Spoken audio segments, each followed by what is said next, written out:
Hello friends, welcome to Vindhyacharya's kitchen. Friends, ನಾನಿವತ್ತು ಒಂದು Korean ರೆಸಿಪಿಯನ್ನು ಮಾಡ್ತಾಯಿದ್ದೀನಿ. ಈಗ ಮಕ್ಕಳೆಲ್ಲ ಇಂಥ ರೆಸಿಪಿಯನ್ನು ತುಂಬ ಇಷ್ಟಪಟ್ಟು ತಿಂತಾರೆ.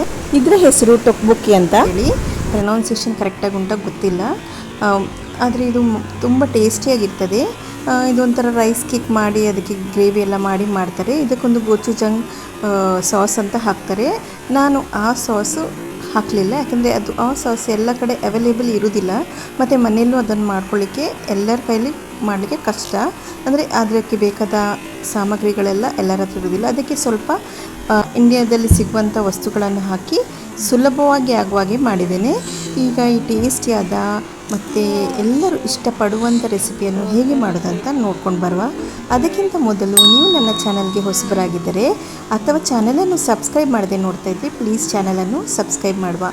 ಈಗ ಈ ಟೇಸ್ಟಿಯಾದ ಮತ್ತು ಈಸಿಯಾದ ಮಕ್ಕಳೆಲ್ಲ ಇಷ್ಟಪಡುವಂಥ, ದೊಡ್ಡವರು ಕೂಡ ಇಷ್ಟಪಡುವಂಥ ಈ ರೆಸಿಪಿಯನ್ನು ಹೇಗೆ ಮಾಡೋದಂತ ನೋಡ್ಕೊಂಡು ಬರುವ. ಫ್ರೆಂಡ್ಸ್, ನಾನಿಲ್ಲಿ ಒಂದು ಬಾಣಲೆಯಲ್ಲಿ 2 ಕಪ್ನಷ್ಟು ನೀರನ್ನು ಹಾಕ್ಕೊಂಡಿದ್ದೇನೆ. ನೀವು ಅಕ್ಕಿ ಎಷ್ಟು ಹಾಕ್ಕೊಳ್ತೀರಿ ಅದರ ಡಬಲ್ ಕ್ವಾಂಟಿಟಿದು ನೀರು ಹಾಕ್ಕೊಳ್ಳಿ, ಇಲ್ಲಾಂದರೆ 1.5 ಕ್ವಾಂಟಿಟಿಯಷ್ಟು ನೀರು ಹಾಕ್ಕೊಂಡ್ರೂ ಆಗ್ತದೆ. ಇದಕ್ಕೆ ನಾನು 2 ಟೇಬಲ್ ಸ್ಪೂನಷ್ಟು ಎಣ್ಣೆಯನ್ನು ಹಾಕ್ಕೊಂಡಿದ್ದೇನೆ. ನೀವು ಯಾವ ಎಣ್ಣೆ ಬೇಕಾದರೂ ಯೂಸ್ ಮಾಡ್ಕೊಳ್ಬೋದು. ಇದಕ್ಕೆ 1/4 ಕಪ್ನಷ್ಟು ಅಕ್ಕಿ ಹಿಟ್ಟನ್ನು ಹಾಕ್ಕೊಂಡಿದ್ದೇನೆ, ಅಥವಾ ನೀವು 1 ಕಪ್ ಬೇಕಾದರೂ ಹಾಕ್ಕೊಳ್ಬೋದು. ನನಗೆ 1 ಕಪ್ ಸ್ವಲ್ಪ ಕಡಿಮೆ ಆಗ್ಬೋದು ಅಂತ ಅನಿಸಿದ್ದು, ಅದಕ್ಕೋಸ್ಕರ 1/4 ಕಪ್ನಷ್ಟು ಅಕ್ಕಿ ಹಿಟ್ಟನ್ನು ಹಾಕ್ಕೊಂಡಿದ್ದೇನೆ.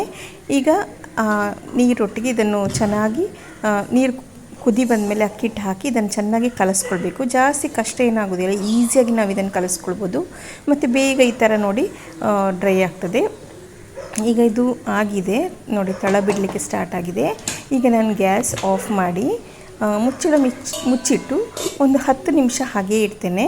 ಅಷ್ಟೊತ್ತು ನಾವೀಗ ಚಿಲ್ಲಿ ಪೇಸ್ಟನ್ನು ರೆಡಿ ಮಾಡ್ಕೊಳ್ಳುವ. ಆ್ಯಕ್ಚುಲಿ ಇದಕ್ಕೆ ಗೋಚುಜಂಗ್ ಪೇಸ್ಟನ್ನು ಹಾಕ್ತಾರೆ, ನಾನು ಅದರ ಬದಲು ಈ ಚಿಲ್ಲಿ ಪೇಸ್ಟನ್ನು ಹಾಕ್ಕೊಳ್ತಾ ಇದ್ದೇನೆ. ಇದು ಮಾಡಲಿಕ್ಕೆ ನಾನು ಒಂದು 5ರಿಂದ 6 ಉದ್ದ ಮೆಣಸಿನಕಾಯಿ, ಅಂದರೆ ಒಣಮೆಣಸಿನಕಾಯಿಯನ್ನು ನೀರಲ್ಲಿ ನೆನೆಸಿಟ್ಕೊಂಡಿದ್ದೇನೆ. ಇದಕ್ಕೆ ಒಂದು 5 ಬೆಳ್ಳುಳ್ಳಿ ಮತ್ತು ಸಣ್ಣ ತುಂಡು ಶುಂಠಿಯನ್ನು ಹಾಕ್ಕೊಂಡಿದ್ದೇನೆ. ಈಗ ಇದನ್ನು ಮಿಕ್ಸಿಯಲ್ಲಿ ನೈಸಾಗಿ ಗ್ರೈಂಡ್ ಮಾಡ್ಕೊಳ್ತಾ ಇದ್ದೇನೆ. ಇದಕ್ಕೆ ಉಪ್ಪು ಸಕ್ಕರೆ ನಾನು ಏನು ಹಾಕ್ಕೊಳ್ಳಿಲ್ಲ, ಹಾಗೆ ಗ್ರೈಂಡ್ ಮಾಡ್ಕೊಳ್ತಾ ಇದ್ದೇನೆ. ಈಗ ನೋಡಿ, ನಾನು ಅಕ್ಕಿಯಾಗ ಮುಚ್ಚಿಟ್ಟಿದ್ದೆ ಅಲ್ಲ, ಅದೀಗ ಒಂದು ಪ್ಲೇಟಿಗೆ ಈ ಥರ ಹಾಕ್ಕೊಳ್ತಾ ಇದ್ದೇನೆ. ಸ್ವಲ್ಪ ತಣ್ಣಗಾಗಲಿಕ್ಕೆ ಬಿಡಬೇಕು. ಬಿಸಿ ಬಿಸಿಯಾಗಿರುವಾಗ ಮುಟ್ಟಿದರೆ ಕೈಯೆಲ್ಲ ಬಿಸಿ ಆಗ್ತದೆ. ಸ್ವಲ್ಪ ತಣ್ಣಗೆ ಆದಮೇಲೆ ನೋಡಿ ಈ ಥರ ಒಂದು ಪ್ಲೇಟಿಗೆ ಹಾಕ್ಕೊಳ್ತಾ ಇದ್ದೇನೆ. ಈಗ ಇದನ್ನು ಚೆನ್ನಾಗಿ ನಾವು ಚಪಾತಿ ಹಿಟ್ಟೆಲ್ಲ ನಾದುತ್ತೇವಲ್ಲ, ಹಾಗೆ ಚೆನ್ನಾಗಿ ಇದನ್ನು ನಾದಿಕೊಳ್ಬೇಕು. ಇದಕ್ಕೆ ಏನು ಆ್ಯಡ್ ಮಾಡಲಿಕ್ಕಿಲ್ಲ, ಸುಲಭವಾಗಿ ಇದನ್ನು ನಾವು ನಾದ್ಕೊಳ್ಬೋದು. ಮತ್ತು ನೀರಿಗೆ ಎಣ್ಣೆ ಹಾಕಿರೋದ್ರಿಂದ ಕೈಗೆ ಎಲ್ಲ ಏನೂ ಅಂಟ್ಕೊಳ್ಳೋದಿಲ್ಲ. ನಮಗೆ ಆರಾಮವಾಗಿ ಕ್ಲೀನಾಗಿ ಇದನ್ನು ನಾವು ನಾದ್ಕೊಳ್ಬೋದು. ಮಾತ್ರ ಗಂಟುಗಳಿಲ್ಲದಾಗೆ ನಾವು ಚೆನ್ನಾಗಿ ಇದನ್ನು ನಾದಿಕೊಳ್ಬೇಕು. ನೋಡಿ ಈ ಥರ ಇದನ್ನು ನಾದಿಕೊಳ್ಬೇಕು. ಈಗ ಇದನ್ನು ಸ್ವಲ್ಪ ಸ್ವಲ್ಪ ನಾನು ಅಂದರೆ ಸಣ್ಣ ಸಣ್ಣ ಪಾರ್ಟ್ ತೆಗೆದು ಈ ಥರ ಚಪಾತಿ ಮಣೆ ಮೇಲೆ ಅಥವಾ ಒಂದು ಪ್ಲೇನ್ ಸರ್ಫೇಸ್ ಮೇಲೆ ಈ ಥರ ನೋಡಿ ತಿಕ್ಕಿಕೊಳ್ಬೇಕು. ಈಗ ಇದನ್ನು ಈ ಥರ ಸಿಲಿಂಡ್ರಿಕಲ್ ಶೇಪಲ್ಲಿ ಕಟ್ ಮಾಡಿಕೊಳ್ಬೇಕು. ನೋಡಿ, ಎಲ್ಲ ಒಂದೇ ಶೇಪಲ್ಲಿ ನಾವು ಈ ಥರ ಸುಲಭವಾಗಿ ಮಾಡ್ಬೋದು. ಇದೇನು ಜಾಸ್ತಿ ಕಷ್ಟದ ಕೆಲಸ ಅಲ್ಲ, ಮಾತ್ರ ಸ್ವಲ್ಪ ಟೈಮ್ ಜಾಸ್ತಿ ತಗೊಳ್ತದೆ. ಅಂದರೆ ಎಲ್ಲ ಸ್ವಲ್ಪ ಜನಕ್ಕೆ ಮಾಡೋದಾದರೆ ಜಾಸ್ತಿ ಟೈಮ್ ತಗೊಳ್ಳೋದಿಲ್ಲ, ತುಂಬ ಜನಕ್ಕೆ ಮಾಡಬೇಕಂದ್ರೆ ಸ್ವಲ್ಪ ಜಾಸ್ತಿ ಟೈಮ್ ತಗೊಳ್ತದೆ. ನೋಡಿ ಈ ಥರ ಎಲ್ಲ ಅಕ್ಕಿ ಹಿಟ್ಟಿನ ಉಂಡೆಯಿಂದ ನಾನು ಈ ಥರ ಉದ್ದುದ್ದ ಈ ಥರ ಸಿಲಿಂಡ್ರಿಕಲ್ ಶೇಪ್ ಇದು ಈ ಥರ ರೈಸ್ ಕೇಕನ್ನು ಮಾಡ್ಕೊಳ್ತಾ ಇದ್ದೇನೆ. ಇದಕ್ಕೆ ಕೊರಿಯನ್ಸ್ ರೈಸ್ ಕೇಕ್ ಅಂತ ಹೇಳ್ತಾರೆ.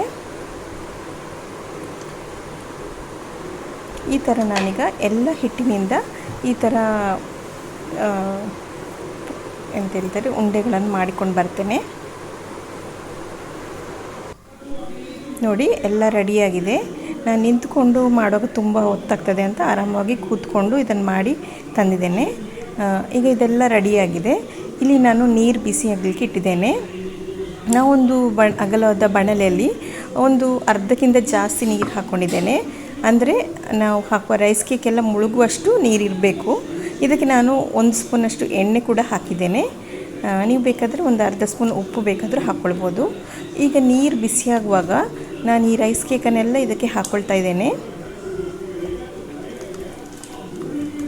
ನೀವೇನು ಇದು ಅಂಟ್ಕೊಳ್ತದೆ ಅಥವಾ ಕರಗ್ತದೆ ಆ ಥರ ಏನು ಹೆದರ್ಕೊಳ್ಬೇಕಂತ ಇಲ್ಲ, ಪರ್ಫೆಕ್ಟಾಗಿ ಆಗ್ತದೆ. ಮತ್ತೊಂಚೂರು ಕೂಡ ಅಂಟಿಕೊಳ್ಳೋದಿಲ್ಲ, ಯಾಕಂದರೆ ನಾವು ಫಸ್ಟೇ ಹಿಟ್ಟನ್ನು ಸ್ವಲ್ಪ ಸೆಕೆ ಬರೆಸ್ಕೊಂಡಿದ್ದೇವಲ್ಲ ಅದರಿಂದ. ನೋಡಿ ಈಗ ನೀರು ಬಿಸಿ ಆಗ್ತಾ ಆಗ್ತಾ ಕುದೀತಾ ರೈಸ್ ಕೇಕ್ ಎಲ್ಲ ಕುಕ್ಕಾಗಿ ಮೇಲೆ ಬರ್ತಾ ಉಂಟು. ಇದು ಕರೆಕ್ಟಾದ ಸ್ಟೇಜ್, ಅಂದರೆ ಕರೆಕ್ಟಾಗಿ ಕುಕ್ ಆಗಿದೆ ಅಂತ ಅರ್ಥ. ಹಗುರಾಗಿ ಅದು ಮೇಲೆ ಬಂದ ಕೂಡಲೇ ನಾವು ಇದನ್ನು ಇನ್ನೊಂದು ಪಾತ್ರೆಗೆ ತೆಗೆದುಕೊಳ್ಬೇಕು. ಈ ಥರ ಇನ್ನೊಂದು ಪಾತ್ರೆಗೆ ತೆಗೆದುಕೊಂಡ್ಮೇಲೆ ಇದಕ್ಕೆ ನಾನು ತಣ್ಣೀರನ್ನು ಹಾಕ್ಕೊಳ್ತೇನೆ. ಅಂದರೆ ನಾವು ತೆಗೆದ ಮೇಲೆ ಸಹ ಅದು ಒಳಗೆ ಕುಕ್ ಆಗ್ತಾ ಇರ್ತದೆ, ಬೇಯ್ತಾ ಇರ್ತದೆ.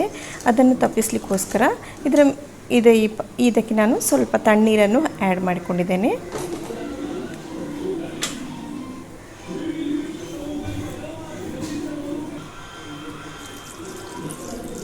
ಕೋಲ್ಡ್ ವಾಟರ್ ಆಗೆಲ್ಲ ಹಾಕಬೇಕಂತ ಇಲ್ಲ, ಖಾಲಿ ನಾರ್ಮಲ್ ತಣ್ಣೀರನ್ನು ಹಾಕ್ಕೊಂಡ್ರೆ ಸಾಕು, ವಾಮ್ ವಾಟರನ್ನು ಹಾಕ್ಕೊಂಡ್ರೆ ಸಾಕು. ಈಗ ಅದನ್ನು ಒಂದು ಪಾತ್ರೆಗೆ ತೆಗೆದಿಟ್ಕೊಂಡಿದ್ದೇನೆ ಗಾಳಿಸಿ. ಈಗ ಇಲ್ಲಿ ನಾನು ಅದೇ ಬಾಣಲೆಗೆ 2 ಟೇಬಲ್ ಸ್ಪೂನಷ್ಟು ಎಣ್ಣೆಯನ್ನು ಹಾಕ್ಕೊಂಡಿದ್ದೇನೆ. ರಿಫೈನ್ಡ್ ಆಯಿಲ್ ಬೇಕಾದರೆ ಹಾಕ್ಬೋದು, ಇಲ್ಲಾಂದರೆ ಸೆಸಮಿ ಆಯಿಲ್ ಬೇಕಾದರೆ ಹಾಕ್ಕೊಳ್ಬೋದು, ಎಳ್ಳೆಣ್ಣೆಯನ್ನು ಬೇಕಾದರೆ ಹಾಕ್ಕೊಳ್ಬೋದು. ಇದಕ್ಕೆ ನಾನು 5 ಬೆಳ್ಳುಳ್ಳಿಯನ್ನು ಸಣ್ಣಗೆ ಹೆಚ್ಚಿ ಹಾಕ್ಕೊಂಡಿದ್ದೇನೆ. ಕೊರಿಯನ್ಸ್ನವರು ಈ ಥರ ಒಗ್ಗರಣೆ ಹಾಕೋದಿಲ್ಲ, ಡೈರೆಕ್ಟಾಗಿ ಚಿಲ್ಲಿ ಸಾಸಿಗೆ ಇದನ್ನೆಲ್ಲ ಹಾಕ್ಕೊಳ್ತಾರೆ, ಗೊಚುಜಂಗ್ ಸಾಸಿಗೆ ಇದನ್ನೆಲ್ಲ ಹಾಕ್ಕೊಂಡು ಮಾಡ್ತಾರೆ. ನಾನಿಲ್ಲಿ ಸ್ವಲ್ಪ ಡಿಫ್ರೆಂಟಾಗಿ ಮಾಡ್ತಾಯಿದ್ದೇನೆ. ಎಣ್ಣೆಗೆ ಬೆಳ್ಳುಳ್ಳಿ ಮತ್ತು 1 ನೀರುಳ್ಳಿಯನ್ನು ಹಾಕ್ಕೊಂಡಿದ್ದೇನೆ ಕಟ್ ಮಾಡಿಕೊಂಡ, ಮತ್ತು ಒಂದು ಸಣ್ಣ ತುಂಡು ಕ್ಯಾಬೇಜನ್ನು ಈ ಥರ ಸ್ಕ್ವೇರ್ ಆಗಿ ಕಟ್ ಮಾಡಿಕೊಂಡು ಅದನ್ನು ಹಾಕ್ಕೊಳ್ತಾ ಇದ್ದೇನೆ. ಹೈ ಫ್ಲೇಮಲ್ಲಿ ಇದನ್ನು ನಾವು ಚೆನ್ನಾಗಿ ಫ್ರೈ ಮಾಡ್ಕೊಳ್ಬೇಕು ಎಣ್ಣೆಯಲ್ಲಿ. ತುಂಬ ಹೊತ್ತು ಫ್ರೈ ಮಾಡಬೇಕಂತ ಇಲ್ಲ, ಸ್ವಲ್ಪ ಒಂದು 2 ನಿಮಿಷ ಇದನ್ನು ಚೆನ್ನಾಗಿ ಫ್ರೈ ಮಾಡಿಕೊಂಡ್ರೆ ಸಾಕು. ಕ್ಯಾಬೇಜು ಎಣ್ಣೆಯಲ್ಲಿ ಫ್ರೈ ಆಗುವಾಗ ಒಂಥರ ಒಳ್ಳೆ ಪರಿಮಳ ಬರ್ತದೆ, ಅದಕ್ಕೋಸ್ಕರ ನಾನು ಸ್ವಲ್ಪ ಎಣ್ಣೆಯಲ್ಲಿ ಫ್ರೈ ಮಾಡ್ಕೊಂಡಿದ್ದೇನೆ. ಈಗ ನಾವು ರೆಡಿ ಮಾಡಿ ಇಟ್ಕೊಂಡ ಚಿಲ್ಲಿ ಪೇಸ್ಟನ್ನು ಹಾಕ್ಕೊಂಡಿದ್ದೇನೆ. ಮತ್ತು ನಾನು ಮಿಕ್ಸಿ ಜಾರಿಗೆ ಸ್ವಲ್ಪ ನೀರು ಹಾಕ್ಕೊಂಡು, ಅಂದರೆ ತುಂಬ ಹಾಕ್ಕೊಳ್ಳಿಲ್ಲ, ಸ್ವಲ್ಪ ನೀರು ಹಾಕ್ಕೊಂಡು ಆ ಎಕ್ಸ್ಟ್ರಾ ನೀರನ್ನು ಹಾಕ್ಕೊಂಡಿದ್ದೇನೆ. ಮತ್ತು 2 ಟೇಬಲ್ ಸ್ಪೂನ್ನಷ್ಟು ಕೆಚಪನ್ನು ಹಾಕ್ಕೊಂಡಿದ್ದೇನೆ. ನಾನಿಲ್ಲಿ ಹೋಮ್ ಮೇಡ್ ಕೆಚಪನ್ನು ಹಾಕ್ಕೊಂಡಿದ್ದೇನೆ, ಅದು ವಿಡಿಯೋ ಕ್ಲಿಪ್ಪಿಂಗ್ ಮಿಸ್ ಆಗಿದೆ. ಇಲ್ಲಿ ನಾನು 2 ಸ್ಪೂನ್ನಷ್ಟು ಸೋಯಾ ಸಾಸನ್ನು ಹಾಕಿದ್ದೇನೆ, 1/4 ಸ್ಪೂನ್ನಷ್ಟು ಉಪ್ಪನ್ನು ಹಾಕ್ಕೊಂಡಿದ್ದೇನೆ. ಇದನ್ನೆಲ್ಲ ಚೆನ್ನಾಗಿ ಮಿಕ್ಸ್ ಮಾಡಿಕೊಳ್ಬೇಕು. ಮತ್ತೊಂದು 1/2 ಸ್ಪೂನಷ್ಟು ಸಕ್ಕರೆ ಹಾಕ್ಕೊಂಡಿದ್ದೇನೆ. ಕೆಚಪಲ್ಲಿ ಆಲ್ರೆಡಿ ಸಕ್ಕರೆ ಇರ್ತದೆ, ಅದರಿಂದ ಸ್ವಲ್ಪ ಸಕ್ಕರೆ ಹಾಕ್ಕೊಂಡ್ರೆ ಸಾಕಾಗ್ತದೆ. ಈಗ ಇದನ್ನು ಚೆನ್ನಾಗಿ ಮಿಕ್ಸ್ ಮಾಡಿಕೊಳ್ಬೇಕು. ಈಗ ಇದು ಸ್ವಲ್ಪ ಕುದಿ ಬರಲಿಕ್ಕೆ ಸ್ಟಾರ್ಟ್ ಆಗುವಾಗ ನಾವು ನಮ್ಮ ರೈಸ್ ಕೇಕನ್ನು ಹಾಕ್ಕೊಳ್ತಾ ಇದ್ದೇನೆ. ಇಲ್ಲಿ ಇದಕ್ಕೆ ರೈಸ್ ಕೇಕ್ ಹಾಕಿದ ಮೇಲೆ ಒಂದು ಸಲ ಸ್ವಲ್ಪ ಲೈಟಾಗಿ ಇದನ್ನು ಈ ಥರ ಕೈ ಆಡಿಸ್ಕೊಳ್ಬೇಕು. ಈಗ ಇದನ್ನು ಮುಚ್ಚಿ ಒಂದು 10ರಿಂದ 15 ನಿಮಿಷ ನಾವು ಚೆನ್ನಾಗಿ ಕುದಿಸ್ಕೊಳ್ಬೇಕು. ರೈಸ್ ಕೇಕ್ ಕುದೀತಾ ನಾವು ಮಾಡುವ ಗ್ರೇವಿ ಎಲ್ಲ ಸ್ವಲ್ಪ ಗಟ್ಟಿ ಆಗ್ತದೆ. ನೋಡಿ ಫಸ್ಟ್ ನೀರಾಗಿ ಉಂಟಲ್ಲ, ಈಗ ಇನ್ನೊಂದು 10 ನಿಮಿಷ, ಇದು 5 ನಿಮಿಷ ಆದಮೇಲೆ ತೆಗೆದಾಗ ಸ್ವಲ್ಪ ಗಟ್ಟಿಯಾಗಿದೆ ಅಷ್ಟೇ, ತುಂಬ ಗಟ್ಟಿಯಾಗಲಿಲ್ಲ ಗ್ರೇವಿ. ಇದಕ್ಕೆ ನಾನು ಎಳ್ಳೆಣ್ಣೆನೂ ಹಾಕ್ಕೊಳ್ತಾ ಇದ್ದೇನೆ 2 ಸ್ಪೂನು. ನೀವು ಒಗ್ಗರಣೆಗೆ ಎಳ್ಳೆಣ್ಣೆ ಹಾಕ್ಕೊಂಡಿದ್ರೆ ಇದಕ್ಕೆ ಹಾಕಬೇಕಂತ ಇಲ್ಲ. ನಾನು ಒಗ್ಗರಣೆಗೆ ರಿಫೈನ್ಡ್ ಆಯಿಲನ್ನು ಹಾಕ್ಕೊಂಡಿದ್ದೆ, ಅದಕ್ಕೋಸ್ಕರ ಈಗ 2 ಸ್ಪೂನ್ ಎಳ್ಳೆಣ್ಣೆಯನ್ನು ಹಾಕ್ಕೊಂಡಿದ್ದೇನೆ. ಈಗ ಇದನ್ನು ಮುಚ್ಚಿಟ್ಟು ಒಂದು 10 ನಿಮಿಷ ಆಗಿದೆ. ಟೋಟಲ್ 15 ನಿಮಿಷ ನಾನು ಇದನ್ನು ಬೇಯಿಸ್ಕೊಂಡಿದ್ದೇನೆ. ನೋಡಿ ಗ್ರೇವಿ ತಿಕ್ಕಾಗಿ ಆಗಿದೆ, ನೋಡಿ ನೀರಾಗಿ ಏನಿಲ್ಲ. ರೈಸ್ ಕೇಕ್ ಬೇಯುವಾಗ ಆ ಗ್ರೇವಿ ಎಲ್ಲ ಸ್ವಲ್ಪ ದಪ್ಪಗೆ ತಿಕ್ಕಾಗಿ ಆಗ್ತದೆ. ಈಗ ಇದು ರೆಡಿಯಾಗಿದೆ. ನಿಮ್ಮ ಹತ್ರ ಸ್ಪ್ರಿಂಗ್ ಆನಿಯನ್ ಇದ್ದರೆ ಹಾಕ್ಕೊಳ್ಬೋದು, ಇಲ್ಲಾಂದರೆ ನಾನೀಗ ಕೊತ್ತಂಬರಿ ಸೊಪ್ಪನ್ನೇ ಹಾಕ್ಕೊಂಡಿದ್ದೇನೆ, ನೀವು ಸಹ ಅದು ಹಾಕ್ಕೊಳ್ಬೋದು. ಸ್ಪ್ರಿಂಗ್ ಆನಿಯನ್ ಇದ್ದರೆ ಸ್ಕಿಪ್ ಮಾಡಿಬಿಡಿ, ಸ್ಪ್ರಿಂಗ್ ಆನಿಯನನ್ನೇ ಹಾಕಿ. ಲಾಸ್ಟಿಗೆ ಎಲ್ಲ ಆದಮೇಲೆ ಗ್ಯಾಸ್ ಆಫ್ ಮಾಡಿದ್ಮೇಲೆ ಇದರ ಮೇಲ್ಗಡೆ ಸ್ವಲ್ಪ ಬಿಳಿ ಎಳ್ಳನ್ನು ಹಾಕ್ಕೊಳ್ತಾ ಇದ್ದೇನೆ. ನೋಡಿ ಫ್ರೆಂಡ್ಸ್, ನಮ್ಮ ಕೊರಿಯನ್ ರೆಸಿಪಿ, ಟೇಸ್ಟಿಯಾದ ಕೊರಿಯನ್ ರೆಸಿಪಿ ರೆಡಿಯಾಗಿದೆ. ತಿನ್ನಲಿಕ್ಕೆ ತುಂಬ ಟೇಸ್ಟಿಯಾಗಿರ್ತದೆ. ನೋಡಿ ರೈಸ್ ಕೇಕ್ ಕೂಡ ಒಂಚೂರು ಕಲಸಿ ಹೋಗಲಿಲ್ಲ, ಕ್ಲೀನಾಗಿ ಪರ್ಫೆಕ್ಟಾಗಿ ಬಂದಿದೆ. ಇದು ಸರ್ವ್ ಮಾಡುವಾಗ ಇದರ ಮೇಲ್ಗಡೆ ಸ್ವಲ್ಪ ಎಳ್ಳು ಹಾಕಿ ಕೊತ್ತಂಬರಿ ಸೊಪ್ಪು ಹಾಕಿ ಕೊಡ್ಬೋದು. ಸಂಜೆಗಂತೂ ಇದು ತುಂಬ ಒಳ್ಳೆಯ ಸ್ನ್ಯಾಕ್ಸ್, ಎಲ್ಲರೂ ಇಷ್ಟಪಟ್ಟು ತಿಂತಾರೆ. ಈಗೆಲ್ಲ ಮಕ್ಕಳು ತುಂಬ ಕೊರಿಯನ್ ರೆಸಿಪೀಸನ್ನೇ ಇಷ್ಟಪಡ್ತಾರೆ, ಅದಕ್ಕೋಸ್ಕರ ಒಂದು ಕೊರಿಯನ್ ರೆಸಿಪಿಯನ್ನು ಹಾಕಿದ್ದೇನೆ. ನೀವು ಒಂದು ಸಲ ಟ್ರೈ ಮಾಡಿ. ನನ್ನ ರೆಸಿಪೀಸ್ ಎಲ್ಲ ನಿಮಗೆ ಇಷ್ಟ ಆಗಿದರೆ ನನ್ನ ಚಾನಲನ್ನು ಲೈಕ್, ಶೇರ್ ಮತ್ತು ಸಬ್ಸ್ಕ್ರೈಬ್ ಮಾಡಿ. Thanks for watching.